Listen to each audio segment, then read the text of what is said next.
Good morning mga mamshi! Dahil nga kagagaling lang natin sa sakit, kaya tayo nga po ay nagluto ng may sabaw at ito nga po ay ang sopas. At dahil linggo ngayon ay sulit na sulit naman ang pagluluto dito sa aming bahay. Dahil kung kami nga lang ng mga anak ko ay hindi naman namin mauubos din ito. Kaya naman pag weekend ay talagang napakasarap magluto. Dahil andyan nga po ang papa nila at sigurado ngang may kakain. Medyo naiiba pala itong pastang ginamit ko na niregalo pa nga sa amin nung Pasko. At bago nga po ma-expired ay niluto na nga po natin.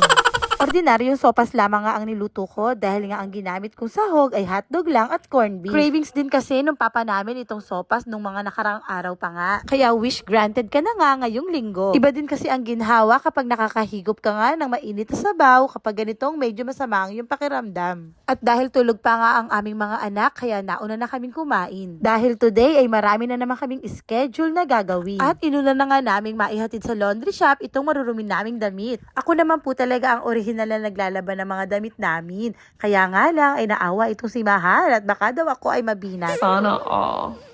Malaking bagay talaga na nandito ang aming papa. Dahil tuwing wala nga siya, ay ako ang napipilitang mag-drive kung kinakailangan. Pero e-bike lang naman ang kaya nating imaneho. Hindi ko na pala na video nung ibinaba namin ang aming mga laundry. Dahil after nun ay dumiretso na kami kaagad sa susunod namin pupuntahan at ito nga po ay ang pag-grocery. Hindi na rin kami nag-e-bike dahil ang supermarket na dadayuhin namin ay along the highway nga po. Dahil mainit nga po ang balita na ang mga e-bike ngayon ay pinaghihigpitan na. At dito nga po kami napadpad sa Ultra Mega Supermarket, kung saan presyong bagsakan daw po ang halaga ng kanilang mga paninda. Mabilisang pamimili nga lang po ito dahil naubos na nga po ang aming stocks ng mga pambaon at pagkain ng aking mga Hindi anak. Hindi na nga namin sinama yung dalawang bata para hindi na nga rin kami magtagal. At kung ano nga lang ang aking kailangan ay yun lang talaga ang aming bibilin. Kaya't kung kayo nga ay magtitipid ay panalo, wag niyong isama ang mga bata.